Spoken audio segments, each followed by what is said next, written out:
dipersiapkan 2 pertanyaan di floor. Pertanyaan seperti kata Pak Jarod harus sesuai konteks. Jadi jangan nanya yang di luar kita bicarakan di mimbar ini ya. Bu Melinda, senyum lagi. Ini ya, satu lagi penyakitnya adalah orientasi nilai saya lihat ya. Karena orang tuh selalu ingin cepat melihat nilai. Kalau nilai belum keluar itu bingung. Tanya, udah keluar belum nilainya? Sudah keluar belum nilainya?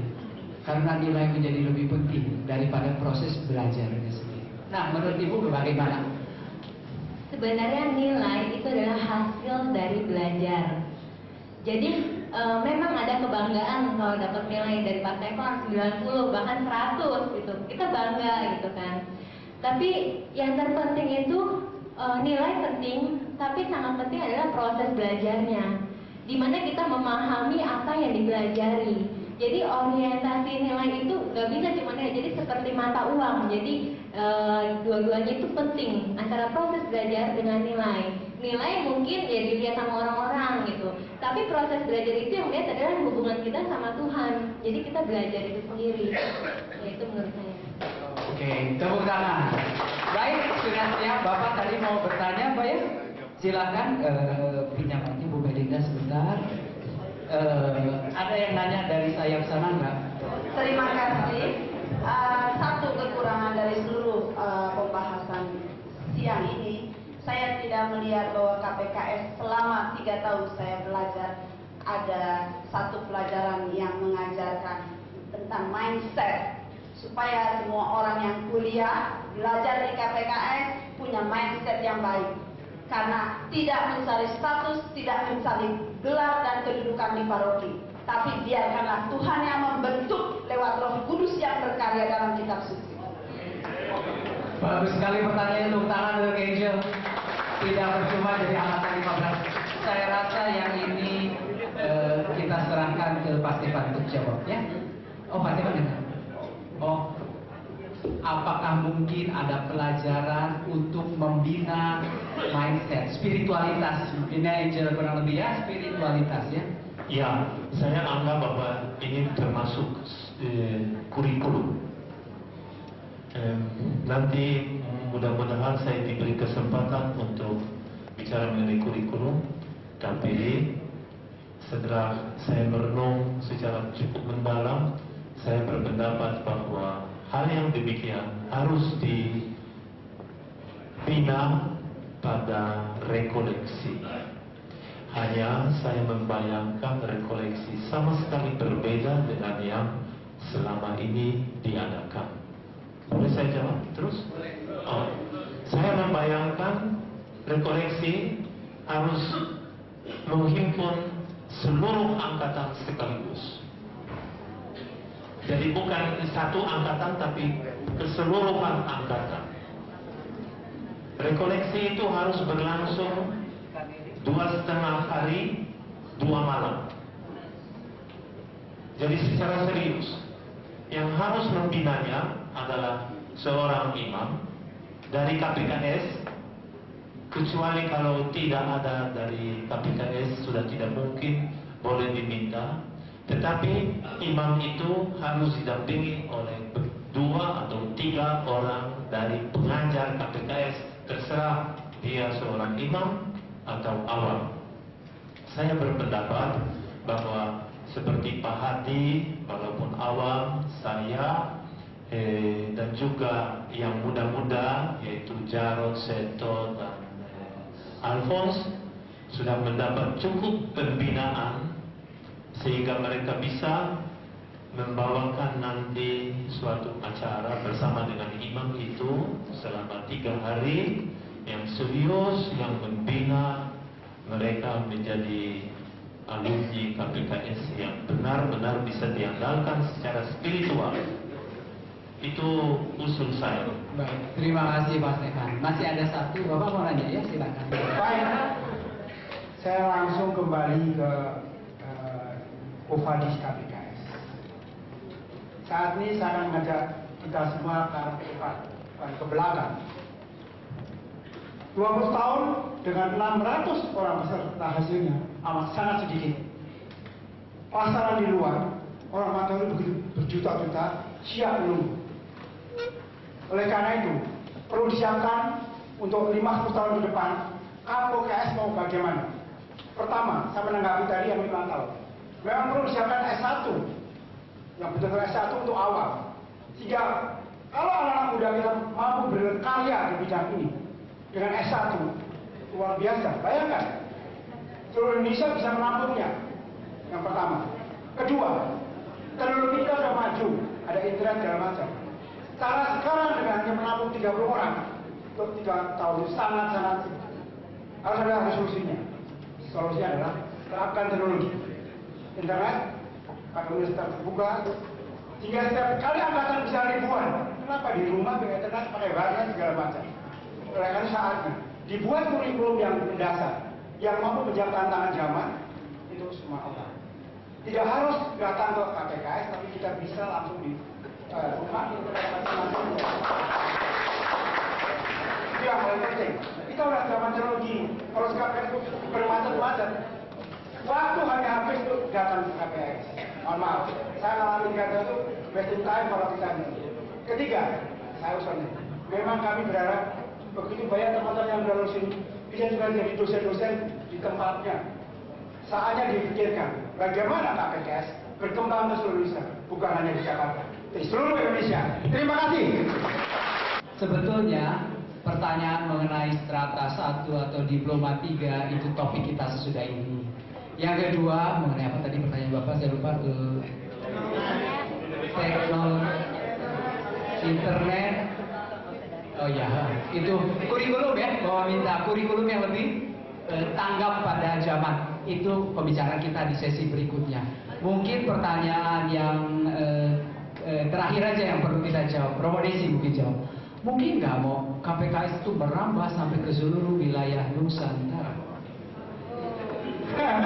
Waduh, Pak Lewan sampai tertawa. I have a dream, katanya. Jadi biarkanlah kita coba, siapa tahu mimpi ini suatu saat menjadi kenyataan. Apakah KPKS bisa sampai ke seluruh Indonesia? Itu pertanyaan. Iya. Kalau ditanya apakah bisa, tentu tergantung, harus kita yang menjawab ya. Siapa yang akan bergerak di sana? Saya lebih punya impian begini, bahwa KPKS suatu hari akan menjadi Catholic Bible Center atau pusat studi kitab suci Katolik, di mana yang mengajar itu sebagian besar awam yang punya gelar sampai S2 paling tidak dalam bidang kitab suci, dan mahasiswa-mahasiswinya pun datang dari gereja-gereja lain atau kelompok lain, karena tempat itu menjadi tempat di mana orang ingin belajar kitab suci, dan itu dalam lingkungan Katolik. Kalau itu ada, lalu orang dari seluruh Indonesia akan datang menimba ilmu di sini, lalu bergerak di daerah, lalu mulai dengan KPKS di daerah-daerah itu sendiri. Mungkin itu impian saya, dan nggak tahu apakah pada pesta emas nanti KPKS sudah ada itu atau belum, tapi itulah impian saya. Iya, Pak Ignatius, ada Bapak bersedia membantu? Siap, Romo Desi membantu ya. Baik, kita istirahat kurang lebih 2-3 menit. Panitia tadi kayaknya ada lagu ya? Oh iya, sudah ada penyanyi, kita dengarkan dulu selingan sebentar, nanti kita kembali lagi.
Iya.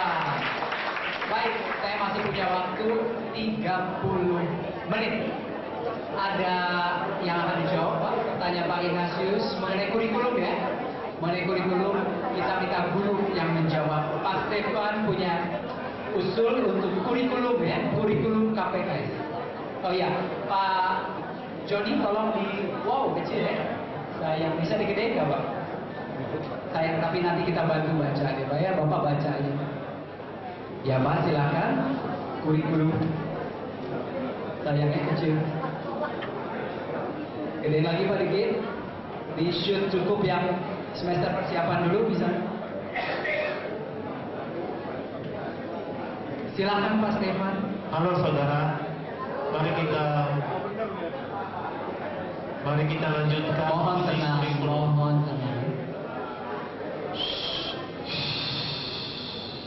Oke, karena saya diberi kesempatan untuk berbicara mengenai revisi kurikulum, pertama-tama saya mau berterima kasih kepada panitia dan Pak Andi atas kebaikan hati memilih saya di dalam talk show. Saya rasa berbicara tentang revisi kurikulum bisa menjadi hal yang sensitif, sebab mungkin ada yang merasa dirugikan atau ada juga yang merasa diuntungkan. Bisa juga dikatakan Pak Stefan menyusun kurikulum itu secara sangat individual, mau mementingkan dirinya sendiri, pikirannya sendiri. Saya berharap bahwa Anda membuang pikiran itu, sebab saya memikirkan kepentingan KPKS. Tadi saya sudah berbicara dengan Romo Desi, saatku akan tiba jauh lebih cepat untuk mengundurkan diri daripada kita bisa duga.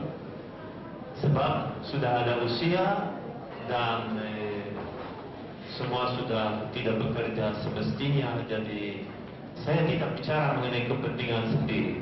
Soal semester persiapan saya anggap sudah selesai, jadi kalau bisa diperlihatkan semester-semester berikutnya.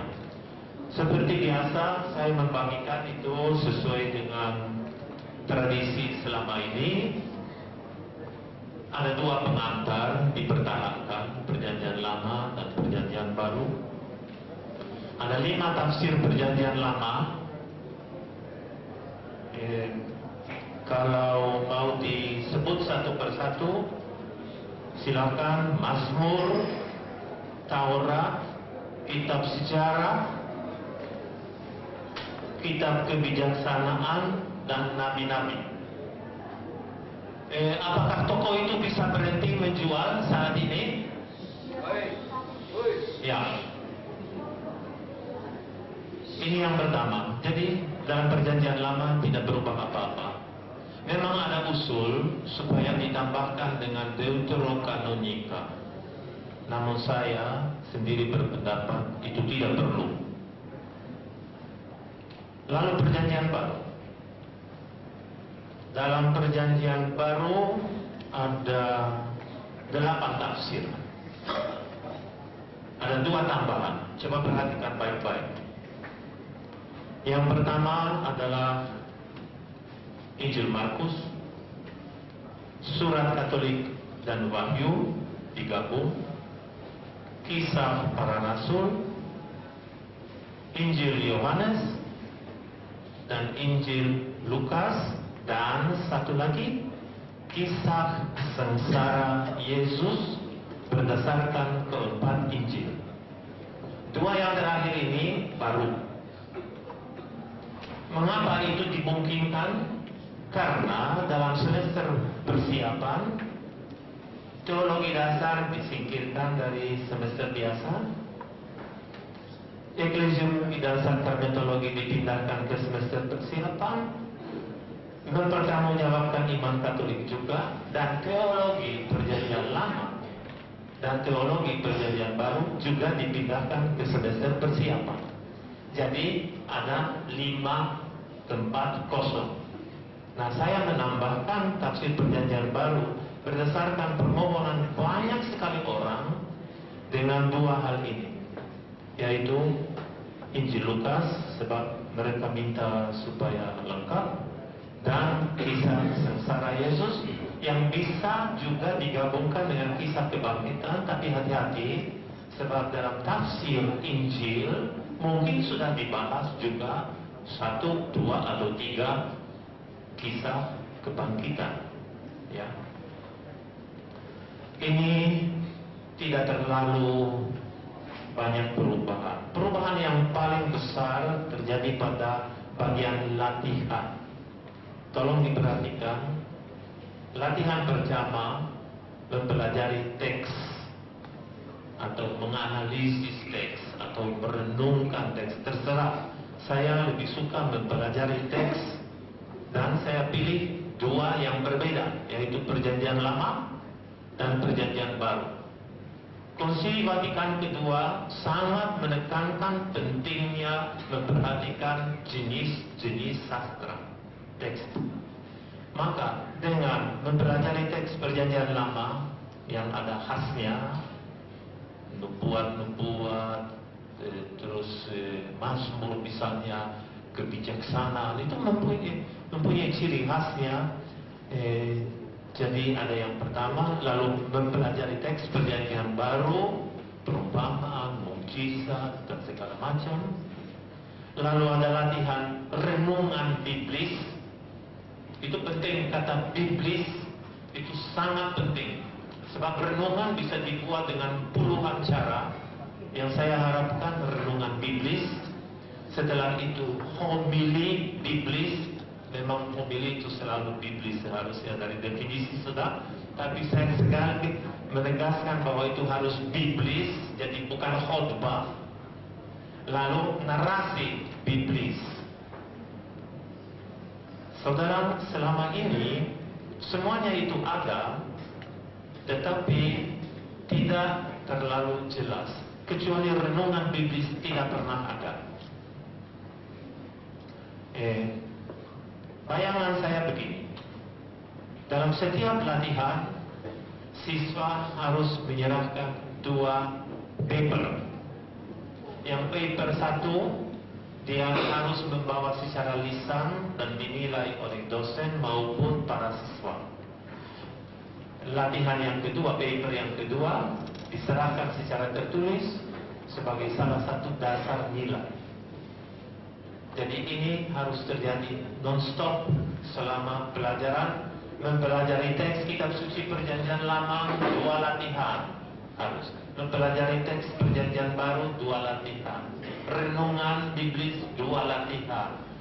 Homili biblis 2 latihan. Narasi biblis 2 latihan. Dengan demikian akan terjadi mudah-mudahan apa yang diharapkan oleh Monsinyur Sukoto almarhum. Maaf, saya menganggap uskup itu sangat cemerlang. Dalam notulen para pengajar KPKS tanggal 16 Juli 1964. Jadi sudah sekian tahun. Bukan 64, 1994. Jadi ya, dicantumkan begini, Bapak Uskup menekankan supaya KPKS ingat akan maksud tujuan didirikannya KPKS, yaitu mempersiapkan tenaga-tenaga yang terampil untuk kerasulan kitab suci. Beliau mengharapkan agar para peserta tidak hanya diberi bahan-bahan sebanyak mungkin, tetapi juga diberi cara bagaimana mengajarkan bahan itu kepada orang lain. Saudara, terus terang saya melihat bahwa tujuan KPKS ini terus-menerus dilupakan demi menyajikan sekian banyak pengajaran dan mengurangi latihan. Nah, sebagai tambahan mengenai membina secara rohani serius, itu rekoleksi yang juga harus diadakan. Dan seandainya ada yang mau dibina secara khusus oleh pengajar, tertentu seperti saya sangat mengharapkan pembinaan dalam hal Mazmur dari Romo Desi itu boleh diadakan ekstrakurikuler. Ya. Terima kasih Pak Stefan. Pak Ignatius sudah terjawab ya. Nanti satu lagi saya masih berutang. Kita kembali dulu ke Pak Iwan. Pak Iwan, tadi saya memperhatikan ya, begitu sulitnya menenangkan para alumni karena mereka kangen sekali ya saling bertemu. Saya juga berpisah dengan para teman-teman pada baru angkatan 15 ini sudah beberapa tahun yang lalu. Bagaimana menurut Bapak ke depan perlu tidak ada reuni alumni yang lebih rutin disertai dengan pembekalan? Menurut Bapak ini bermanfaat untuk KPKS masa datang? Silakan Pak. Terima kasih. Saya hanya ingin memberikan contoh paling tidak angkatan saya. Karena kalau misalnya angkatan yang lain saya pikir agak sulit buat saya. Tetapi untuk angkatan 10 misalnya, kami mempunyai milis angkatan. Walaupun kadang-kadang sangat menggebu-gebu, tapi kadang-kadang juga sepi sekali. Ya, memang dengan kesibukan masing-masing. Dan kita juga berusaha untuk saling memberikan informasi kalau itu memang diperlukan, dan kadang-kadang juga mengadakan pertemuan-pertemuan antara alumni angkatan. Saya ingat waktu itu antara lain juga Pak Stefan pernah hadir sekali Pak waktu itu, dan kita juga ada beberapa pertemuan-pertemuan kecil yang lain. Walaupun kadang-kadang dengan kesibukan yang ada, karena angkatan saya ini angkatan 10 diawali dengan 116 orang waktu itu. Wah, cek semua. Karena angkatan 11 itu 155, itu lebih cek lagi gitu ya. Angkatan saya 116 orang dan di wisuda 83 orang. Lumayan. Kenapa lumayan? Karena pembimbing kelasnya waktu itu adalah Pak SL. Jadi semangatnya tinggi rupanya waktu itu. Ya. Baik, jadi yang saya pikir pertemuan-pertemuan antar alumni atau saling kontak antar alumni itu tetap perlu. Mengapa? Karena disitulah sarana kita untuk saling meneguhkan dan menguatkan. Itu Pak yang saya rasakan. Terima kasih Pak Iwan. Bu Melinda, pertanyaan terakhir buat Ibu siang hari ini. Ibu angkatan 20 ya. Berarti tahun depan menjadi SEMA ya. Nah, mohon maaf dulu ya terhadap para pengurus SEMA, Pak Petrus, tapi tidak apa-apa, satu paroki dengan saya. Selama ini SEMA tidak lebih dari panitia. Panitia penerimaan murid baru, panitia misa pembukaan, panitia misa pengutusan, panitia seminar. Apakah nanti perlu SEMA itu senat ya? Senat itu representatif, wakil. Apakah perlu nanti SEMA itu bertindak lebih aktif, termasuk memberikan input kepada sekolah, bahkan kepada guru, dan sebaliknya dari sekolah dan guru kepada mahasiswa-siswi? Silakan. Sangat perlu. Jadi gini, SEMA, Senat Mahasiswa adalah jembatan antara guru dengan mahasiswa. Mahasiswa yang begitu banyaknya, itu pasti punya banyak ide, pasti punya banyak gagasan, usulan. Nah itu yang menampung semua adalah SEMA. Jadi SEMA ini harus lebih aktif di dalam kegiatan-kegiatannya. Jujur sebagai angkatan 20, saya sendiri juga baru tahu ternyata yang mengadakan acara-acara tersebut adalah SEMA. Saya pikir dari sekretariat, dari KPKS-nya, dari LBI-nya gitu kan. Ternyata SEMA yang bertindak. Jadi sangat perlu sekali untuk SEMA itu lebih aktif di dalam melakukan kegiatan-kegiatan. Saya ada usul SEMA itu dibikin organisasinya mempunyai kayak media komunikasi, mungkin semacam kayak lembaran-lembaran gitu, mungkin 3 lembar atau berapa lembar untuk sekedar informasi untuk setiap angkatan. Jadi warta SEMA, ya, warta SEMA seperti itu. Jadi setiap kita tahu perkembangan yang terjadi pada tahun itu apa aja. Nah itu sebaiknya SEMA memulai, jadi kita banyak pengetahuan tentang SEMA. Baik, terima kasih Bu Melina. Nah, hari ini kita sampai pada penghujung acara dengan satu pertanyaan untuk Romo Desi. Kau yang mulai, kau yang mengakhiri, Pak Lagi Romo ya. Menjawab pertanyaan Pak Ignatius tadi sebetulnya, pernah nggak terpikir pikirkan KPKS menjadi sekolah pendidikan kitab suci dengan 6 semester setidak-tidaknya bisa menjadi program diploma 1 yang disyaratkan S1 120 SKS, D1 itu 40 sampai 50 atau D3 100 sampai 110 SKS. Apakah ada ide ke arah sana, Romo Desi? Silakan. Kalau bisa akan sangat baik, bahwa tidak hanya sebuah sertifikat tapi sampai pada tingkat D1 misalnya. Tapi untuk itu memang kami butuh membentuk sebuah tim untuk mempelajari apakah studi kelayakan, membuat studi kelayakan apakah bisa dan sebagainya. Karena implikasinya sangat banyak. Kenapa kami sebut sebagai kursus? Itu memang sengaja menghindar supaya tidak pakai nama sekolah. Kalau pakai nama sekolah, lalu pajak akan berbeda. Kalau pajaknya besar, berarti uang khusus harus naik.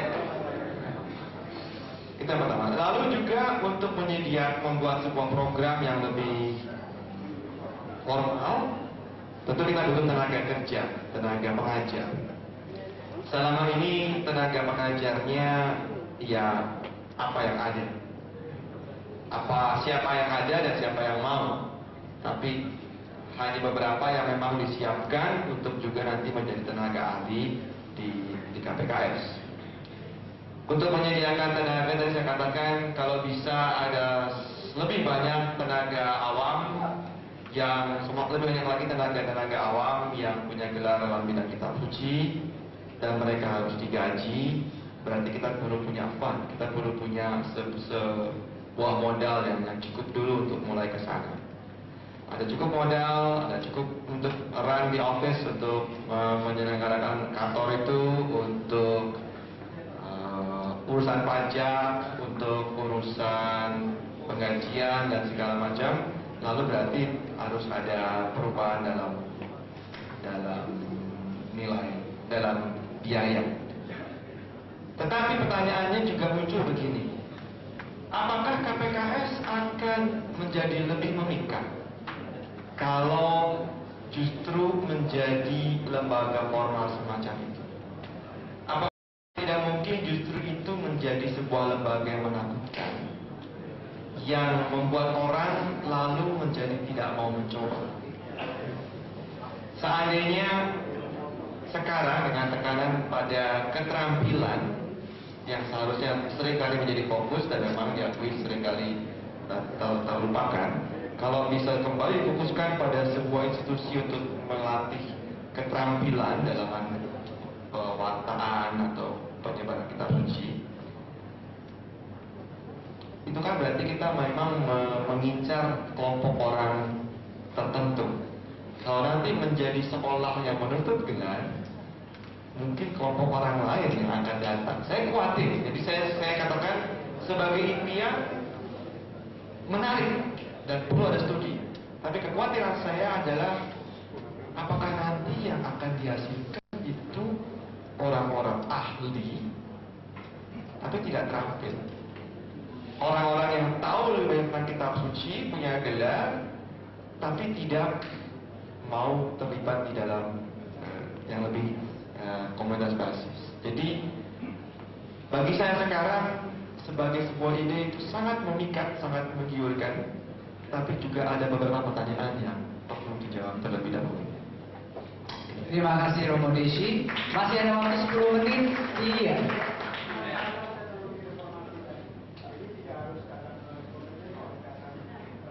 Universitas terbuka Romo, kitab suci.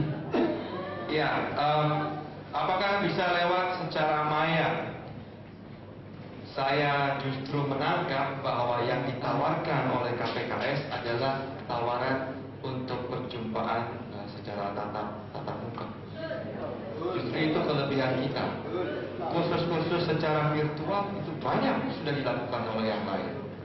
Dan jika ada yang memang cukup dengan itu, silakan mengambil kursus dalam dunia maya. Tapi saya yakin itu bukan misi KPKS sekarang, atau bukan sesuatu yang ingin dikerjakan. Jadi ada banyak jalur untuk bisa mendalami secara lewat internet. Ada banyak kursus kitab suci gratis dalam internet. Silakan Anda cari dan diambil. Bahkan di dalam gereja Katolik sendiri ada banyak dari luar.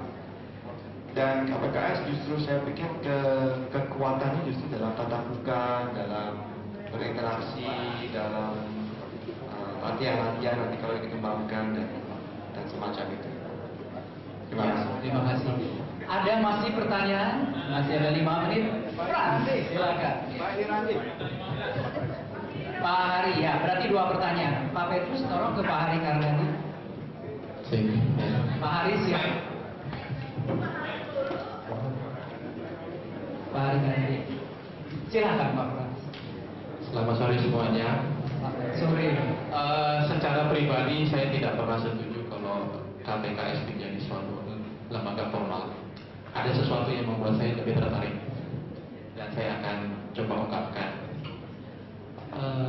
Mengingat pesan dari Monsignor Leos Kotor mengenai keterampilan, kemudian mengingat kebutuhan gereja real adalah komunitas basis, sangat dibutuhkan. Saya lihat karena saya sudah beberapa kali ke lapangan bahwa di antara umat kita begitu merindukan ada orang yang sedikit tahu mungkin mengenai kitab suci, yang bisa datang ke rumah mereka atau kumpul di lingkungan membahas sesuatu yang benar menurut ajaran kita.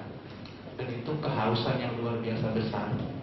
Akan tetapi yang saya alami setelah saya di KPKS, Bapak Ibu sekalian, bahwa alumni itu seakan-akan dilepas sendiri berjalan, belum memiliki suatu sistem. Misalkan mentoring, ada mungkin dari anggota KPKS yang sudah lebih senior, yang sudah dipanggil ke sana kemari, berbicara di sana kemari. Bukankah bisa dibikin suatu sistem? Kalau dia sudah sangat hebat, tolong ajak adik kelasnya, kasih dia waktu 10 menit barangkali di tempat dia biasa dipanggil, supaya ini menjadi terampil berbicara di depan umum. Sistematisasi pengkaderisasi yang itu pernah diungkapkan oleh seorang sahabat dari gereja saya yang sudah tua. Dia bilang, siapa yang gantikan saya ya? Saya bilang kepada dia, Pak, banyak Pak. Tapi caranya gimana ya? Nggak tahu juga. Mungkin KPKS saya harapkan ingin sekali ada suatu sistematisasi bagaimana mentoring itu bisa dilaksanakan. Kalau sudah lulus, kakaknya mana ya yang udah hebat ya? Udah hebat dalam tanda petik, yang suka dipanggil kemari, ngajak adiknya, kasih dia 5 menit, 10 menit bicara sesuatu supaya menjadi terampil, dan itu dibutuhkan oleh umat basis kita. Terima kasih. Baik, Pak Frans, terima kasih. Kita minta Pak Hari Kardani dulu, silakan mengajukan pertanyaan, nanti langsung dijawab ya. Terima kasih Pak Irandi. Minta maaf kalau ini bukan pertanyaan, tapi saya mau mencoba menghemat waktu juga. Satu hal yang saya, kalau diizinkan sharing sedikit saja, ketika lulus dari KPKS, saya diajak bergabung di Komisi Kerasulan Kitab Suci Keuskupan Agung Jakarta. Ada satu beban yang sampai hari ini saya merasa keinginan Keuskupan Agung Jakarta untuk melihat atau mempunyai satu tim pemandu yang sungguh aktif di setiap paroki, yang diharapkan itu adalah rekan-rekan dari KPKS. Ketika saya masih di komisi, saya dihimbau untuk bisa pada satu saat ada temu akbar.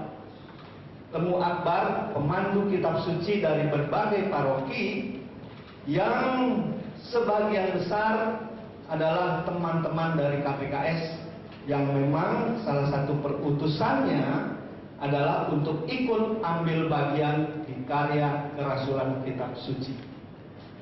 Sampai hari ini saya belum melihat mereka-mereka yang mau, seperti tadi Ibu Iren mengatakan, mau berani melangkah untuk menjadi motor tim pemandu di paroki masing-masing.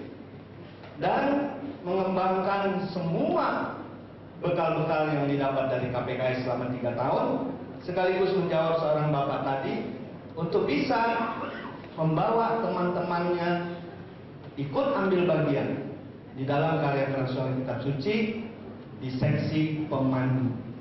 Itulah lahan yang secara praktis bisa mempraktekkan apa yang dibekali oleh Pak Stefan Leck di dalam latihan-latihan mengkomunikasikan sabda Tuhan.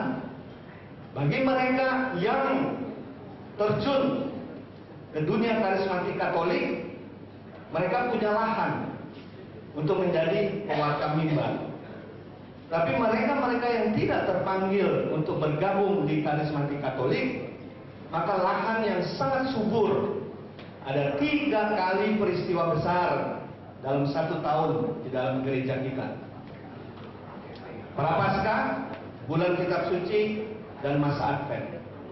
Saat itulah saya punya kerinduan juga sebagai teman lama, pemandu-pemandu dari seluruh alumni KPKS bisa berpraktek, bisa membagikan sabda Allah yang sudah diperoleh selama 3 tahun itu. Apabila ini menjadi salah satu pekerjaan rumah, apabila ini menjadi salah satu semangat baru untuk bisa mengobarkan, maka temu akbar yang dirindukan oleh Keuskupan Agung Jakarta beberapa tahun yang lalu, semua pemandu dan semua memakai baju alumni KPKS, barangkali ini yang dimaksud bisa merubah wajah paroki masing-masing. Terima kasih. Di Romo Desi, 1-2 menit untuk menjawab. Saya sangat senang dengan 2 teman yang barusan bicara. Praktisnya, tanggapan saya praktis begini. Dalam buku acara, buku apa itu namanya, buku kenangan, ada daftar kan. Daftar itu dibuat per paroki. Mulailah dengan membuat jaringan paroki. Di situ pasti ada yang lebih senior, ada yang mungkin masih baru. Buatlah sekali saja pertemuan, undang semuanya, lalu pikirkan apa yang baru saja kita bicarakan. Bagaimana ada mentoring, bagaimana siapa yang sudah menjadi pengajar, siapa yang jam terbangnya sudah lama, siapa yang ingin belajar, siapa yang punya minat apa, dan lalu dibuat sebuah data. Dan karena satu paroki dasarnya sama, lalu mungkin misinya bisa dimulai dulu dengan lingkungan yang memang terbatas pada paroki. Kalau itu bisa dimulai, lalu saya yakin kita bisa bicara untuk beberapa hal yang tadi diusulkan secara lebih jauh. Terima kasih. Terima kasih Romo Desi. Pas waktu menunjukkan 14.05, saya harus menutup talk show pada siang dan sore hari ini dengan beberapa kesimpulan. Jadi KPKS 20 tahun Quo Vadis masih menyisakan PR buat kita semua.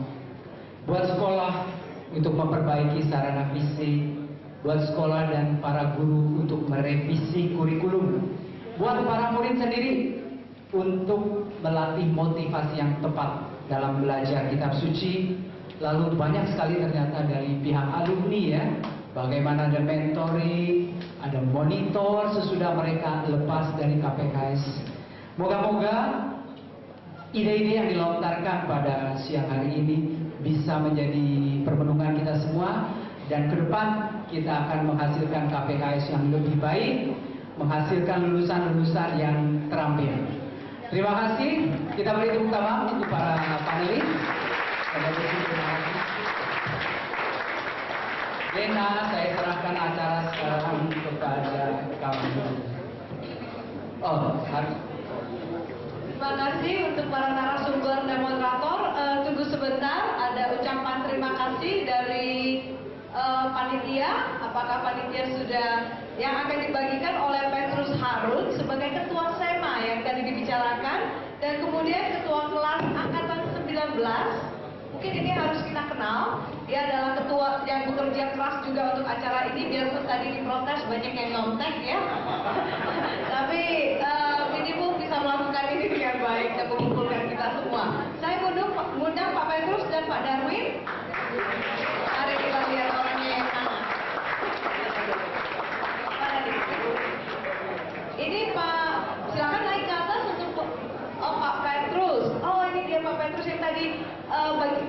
operate mic. Ternyata hebat juga ya, ketua SEMA ini. Oke, silakan untuk membagikan. Pertama kepada, silakan untuk berdiri, Pak Stefan.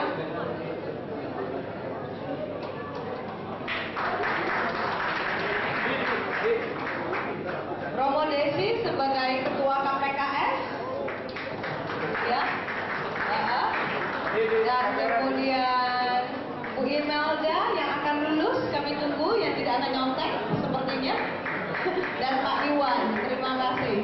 Kemudian yang terakhir, iya, terima kasih. Silakan kembali ke tempat. Ini ketua kelasnya memberikan salaman. Jangan pulang dulu, yang terakhir ada door prize, ya, ada door prize. Terima kasih. Silakan kembali ke tempat. Ternyata acara